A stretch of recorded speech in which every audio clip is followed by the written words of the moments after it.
Hello and welcome to our first online session together.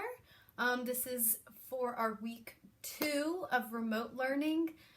We will be creating an insect with line and patterns today, or whichever day of the week you choose to do this activity if you'd like to.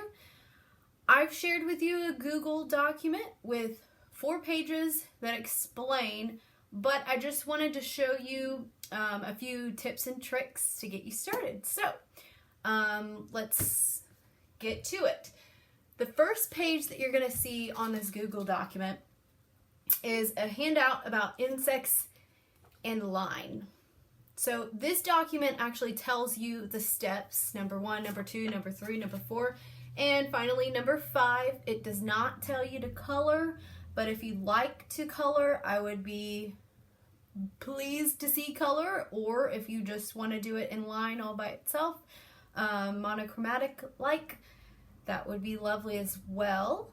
So I just want to kind of break this down for you guys into some simple steps other than just the steps you see here. What I always like to start with is mapping out my paper. So whenever I'm mapping out my paper, this is a great opportunity for us to practice drawing lines as lightly as we possibly can, because I know that no one enjoys erasing. Also, our eraser does not enjoy doing the erasing. Our erasers can go away very quickly whenever we do too much erasing. So as we're mapping out our paper, I want you to concentrate on drawing as lightly as you possibly can. These are just registration lines. They're going to be erased at the end of the drawing. So drawing lightly here is the key.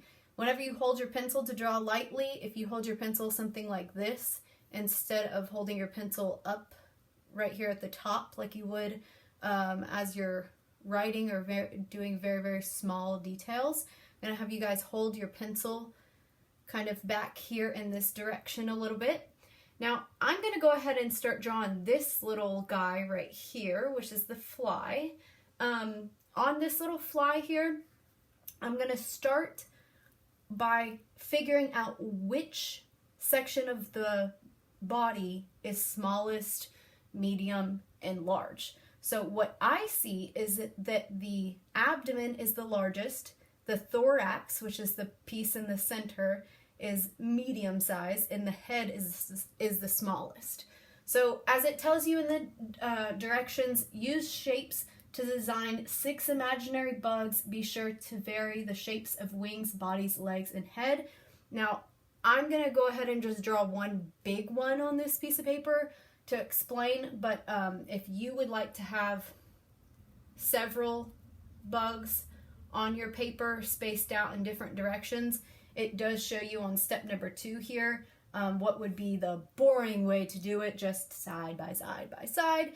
And then the more exciting way to do this would be one kind of tilted this direction, one down here tilted the opposite direction, as if they're interacting and in a space instead of we are scientifically studying these bugs side by side. So as I'm mapping mine out, keep in mind I'm doing mine on one big whole page, which you could do also just one big one if you'd like, but I'm going to map this out by doing him upside down, just like I have in the image here. So the largest space is going to be at the top. I'm just going to very lightly take my pencil and draw a line for the largest space, and I'm drawing it all the way across the paper for now, but it will be erased later. So the next one is going to actually be the medium size.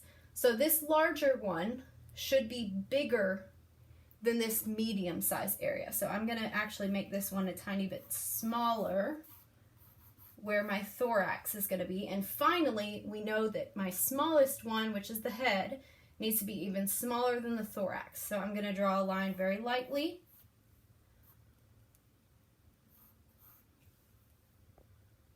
Across.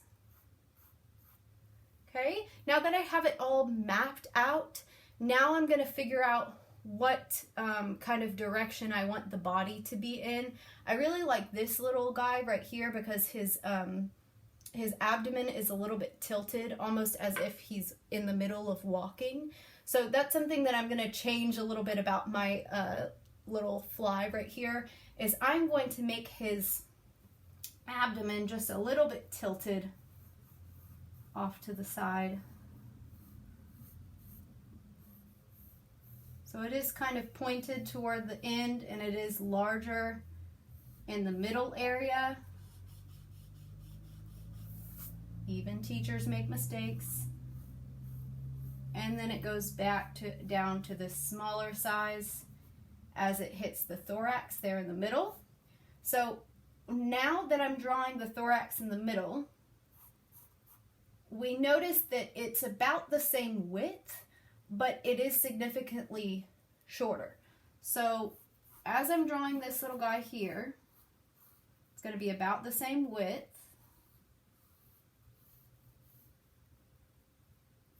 And I realize this is a little bit light right now, but I'll go over it in just a minute here to make it darker so you guys can see. Now, as I'm starting on the head, I'm noticing where areas are smaller, where areas are larger before I actually get started. The other thing that I like to do is work from side to side. So I'll do one side and then I'll do the other side.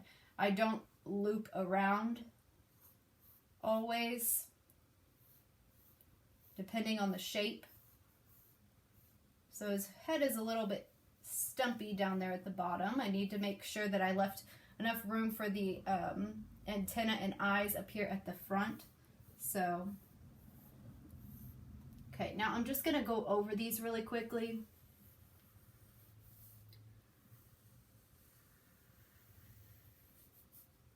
Notice I'm drawing in pencil. So if you make a mistake, you can very easily erase if you need to. I'm drawing lightly until I get it right. Now it's a lot easier for me to go back over these lines. Now, ideally, in your situation, you won't need to go over these darker. I just wanted to do that so that you guys could see a little bit better. So now that I have all the main body parts drawn, this is when I'm going to draw the legs, which the legs are actually all connected to the thorax. There are no legs connected to the abdomen, which is this large part here. So I'm going to go side to side for these legs. Side to side for the legs. Side to side for the legs. And then I'm going to go out at an angle for each of those extended pieces. If you notice, you look carefully, there is little, probably what would be grips so that they can walk on smooth surfaces that we cannot do, like a vertical window or a wall, something like that. So now I'm going to start adding in all of the details, like the eyes, the antenna, and also the wings. Now, if you choose a bug that doesn't have wings, that's okay. You can still do the line design on there, but I do think it looked really cool with the wings because it gets that feeling of transparent wing that shows that there's a wing here in front, but you can still see the body behind that. So I think that's just a nice little detail on there if you choose to do it that way. So this eye detail, guys, this eye is really big. This is a big eye. Again, I'm drawing very lightly. The eye very slightly comes off the head, so I am going to have to do some erasing.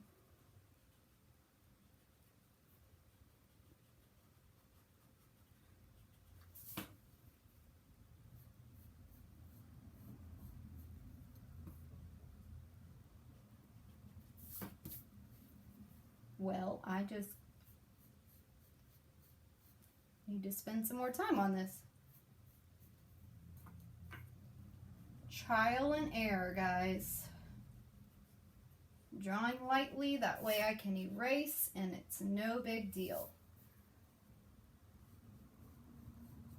Okay, now my eyes aren't perfect, but I'm going to go ahead and move on here to the antenna.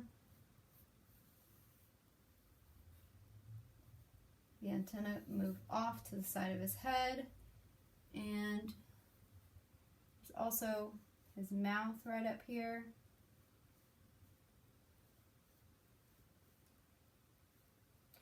Now, the next step, whenever we're drawing our wings, I want you to notice where they start and where they end. They're very long. So I'm going to show you an already completed example here so you guys can see the wings a little bit better. The wings start right in between the head and the thorax here. They go all the way down to the abdomen. And notice, at least on this one, the wings come out all the way to where the legs are. On this one that I'm drawing right now, it's not quite that way, but it is very, very close. So I'm gonna start drawing these wings here off to the side. They do cover up the thorax there. They go out to the abdomen. They are bigger up here by the head than they are down by the abdomen. I'm going to do that one more time.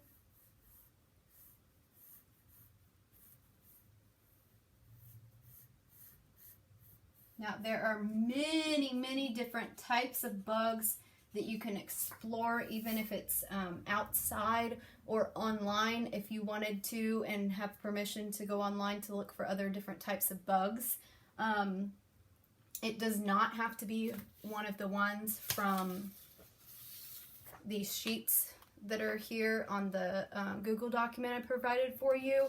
There are also many bugs that you can look at in clear detail on the Insects Educational Video for Kids, which is this first link that I've provided up here for you from YouTube, other than my own. And then also, guys, I just wanted to share with you a book reading. It's The Very Quiet Cricket from one of my very favorite artists and authors and illustrators, Eric Carle.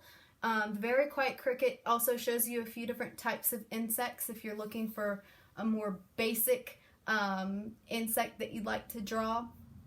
It does not have to be as detailed as what you see on the instructions here.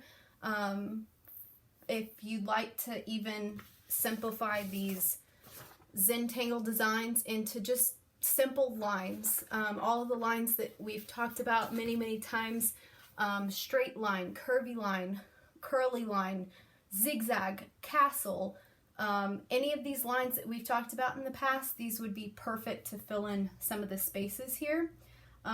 So now that your main image is drawn, you're going to start adding in all of those Zentangle designs that I just showed you with your pencil.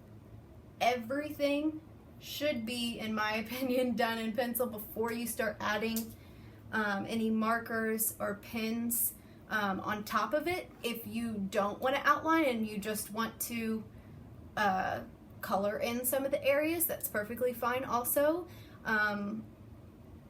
Whenever you're choosing your pens, though, if you do want to be as detailed as possible, I would try to go for something fairly thin, like this Sharpie here or this gel pen. If you do want to add in some thicker lines of Sharpie, like for example I did on my wings just to make them a little bit more bold, you're more than welcome to, but I really hope that you guys enjoy this project and take your time on it. If you don't feel like doing this all in one session, don't do it all in one session. Maybe you could map it out and draw the body in one day, and then the next day focus on some of the Zentangle designs, and then the next day, or even the next week for that matter, you could use your Sharpies to outline, and then maybe you are completely done with it and you think, wow, my bugs need a background. Backgrounds are awesome.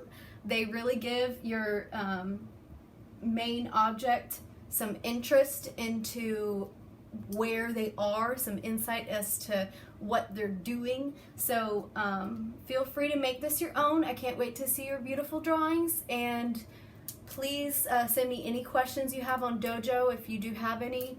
I will be here for you as you need anything, and have a fantastic time drawing, guys.